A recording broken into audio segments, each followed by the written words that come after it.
બ્લાઉઝની લંબાઈમાં 1 ઇંચ ઉમેરવું. 14 છે એટલે એની અંદર 1 ઇંચ ઉમેરે એટલે 15 આવે. આ લંબાઈ 15 લીધી. હવે પાછળનું ગળાની લંબાઈ જોવાની છે. પાછળના ગળાની લંબાઈ હિસાબે શોલ્ડરમાંથી કેટલું માઇનસ કરવાનું તે જોવાનું. હવે છે મારું પાછળનું ગળું 10, તો તમારે કોષ્ટકમાં જોવાનું કે 10ના ગળા હિસાબે કેટલું માઇનસ આવે. તો જોવાનું કે શોલ્ડર 15.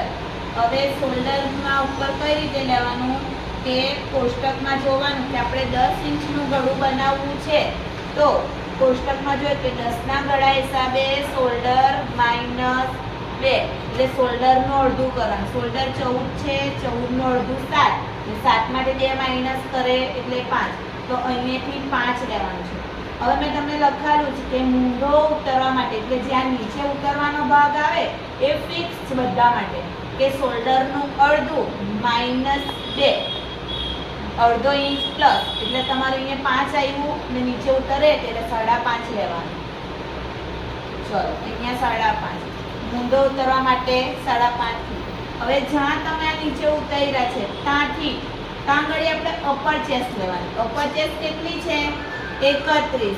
31 એટલે અપર ચેસ્ટનો ચોથો ભાગ. એટલે કોષ્ટકમાં જોવાનું કે અપર ચેસ્ટમાં પ્લસ માઇનસ કઈ છે? 10નું ગળું છે એટલે અપર ચેસ્ટમાં કશું માઇનસ થશે નહીં. અપર ચેસ્ટનો ચોથો ભાગ જ હોય એટલે અપર ચેસ્ટ કેટલી છે? 31. તો 31નો ચોથો ભાગ કેટલો થાય? 7.5. 7.75. તો આપણે અહીંયા 7.5 પર ટીક કરવાનું છે. દોરાનું માર્જિન લેવાનું નથી. દોરાનું માર્જિન લેવાનું નહીં આવે. હવે જ્યાંથી તમે આ ઉતાર્યા ત્યાંથી 0.75 એટલે 0.5 ઇંચની ટીક કરવાની. 0.75 0.5 ઇંચની ટીક કરવાની છે અને આ લીટી આની સાથે એમ ક્રોસ દોરવાની. પાછળનો આલમોલ દોરવા માટે 0.75 ની ટીક કરી અહીંયા ક્રોસ લીટી દોરવી. હવે આમાં આલમોલ આ રીતે મૂકવાનો છે. ઉભો આ રીતે મૂકવાનો છે અને એમ શેપ આપવાનો. 75 લઈને ક્રોસ લીટી દોરી છે. આ ખાલી પાછળ માટે જ છે, આગળનું અને અત્યારે કઈ લાગે વળગે નહીં ને. અને લીટી દોરી આલમોલનો શેપ આપો. હવે તમારે આ આલમોલ મારો કેટલો છે? 15. તો એને આ આલમોલ આપણે માપવાનું છે. અડધું આવવું જોઈએ. 15નું અડધું કેટલું થાય? 7.5. હવે અહીંયાથી ઉપર અડધો ઇંચ શોલ્ડરમાં દબાય, અડધો ઇંચ બાયમાં દબાય. તો તમારે એને આ જેટલું સિલાઈમાં દબાય એને એમ ટચ કરીને શેપ કરી દેવાનું. હવે તમારે માપવાનું છે. તમારે આલમોલ તમારો 7.5 આવો. ચલો હવે આ મારો 15 છે તેનો અડધું 7.5. હવે અહીંયા ઉપર શોલ્ડરમાં દબાય અડધું, અહીંયા બાય મૂકે તેમાં દબાય એટલે હવે આને મૂકવાનું. હવે આમ માપતા ટેલી કરવાનું એમ. તો તમારું અહીંયા 7.5 પર અટકવું જોઈએ. જો આલમોલ વધારે આવે 7.5ની જગ્યાએ તમારો 8 આવે તો તમારે ઉપર ખસવાનું અડધો ઇંચ 5 ઇંચ એમ કરી. અને જો ઘટતું હોય, માનો કે 7 જ આવ્યો, આપણે જોઈએ છે 7.5, તો તમે 5 ઇંચ નીચે ઉતરો, પામાં નહીં આવે તો બીજું પા ઉતરો, એમ કરીને તમે 1 ઇંચ સુધી આ ભાગ નીચે લઈ શકે છે. ઘટતું હોય તો ઉપર ખસવાનું, ઘટતું હોય તો નીચે ઉતારવાનું. પણ તમે નીચે ડાયરેક્ટ નહીં ઉતરાય. તમે અહીંયાથી એમ નીચે ઉતરો, પાછું તમે લીટી દોરો, અહીંયા પાછું 0.7 લીટી દોરો અને પાછો કર્વ દોરો ને પછી માપો. ડાયરેક્ટ તમે અડધો ઇંચ એમ કરીને નીચે નહીં લઈ શકે. તમારે આ પ્રોસેસ પાછી નીચે ઉતરવી પડે. જો ઘટતો હોય તો ઉપર જવાનું છે તમારે, ઘટતો હોય તો નીચે ઉતરવાનું. જો તમારે જ્યાં સુધી આલમોલ તમારો સેટ નહીં થાય ત્યાં સુધી તમારે અન્ય દોરાનું માર્જિન લેવાય નહીં. હવે માનો કે મારો 7.5 અહીંયા આવી ગયો, આખો રાઉન્ડમાં માપતા ટચ કરીને નથી માપવાનું. સિલાઈનું અડધો ઇંચ છોડીને આખો રાઉન્ડ શેપ માપતો.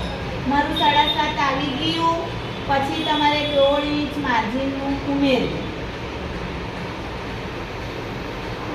ચલો આનો સેટ થઈ ગયા પછી અહીંયા કમર ઘેરનો ચોથો ભાગ પ્લસ 1 ઇંચ ટક્સનું અને લોડ દોરાન, એટલે મારી કમર છે 7.5 ઇંચ છે, આ 7.5 પર અટક્યું એટલે 1 ઇંચ ટક્સનું લોડ દોરાન, એ દોરાને આ માર્જિન કર્યું. હવે તમારે અહીંયાથી ખાબુ આ બાજુ ખસવાનું છે. પેલામાં ગળાને પોળે આ બાજુ ખસતા હતા, આમાં ખભું એમ ખસવાનું છે. 3 થી 3.5 લેવું આવ્યું. હવે આ જેટલા ઇંચનો આપણે પાછળનો કાપ બનાવ્યો છે ગળાનો, એટલું જ ગળાની લંબાઈ ઉતારાય. આપણે 10 ના હિસાબે બનાવ્યું એટલે અહીંયાથી 10 ઇંચ નીચે ઉતારવાનું. હવે આ જે ચોરસ બનાવ્યું છે ત્યાંથી 1/2 ઇંચ બહાર જવાનું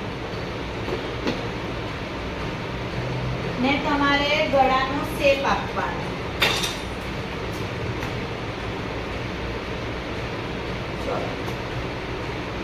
શેપ આપ્યા પછી આ પાછળમાં અહીંયાથી 0.50 ની ટીક કરી શોલ્ડર ક્રોસ કરવું. અહીંયાથી 0.50 લઈને અહીંયા શોલ્ડર ક્રોસ કરવાનું. હવે અહીંયા પાછળ ટક્સ લેવાના છે, તે આપણે 3.5 4 4.5 અડધો ની ટીક કરી અને આ ટક્સની લંબાઈ 4.5 લેવાની. બધા માટે ફિક્સ છે, પાછળના ટક્સ લેવા માટે બધા માટે ફિક્સ છે.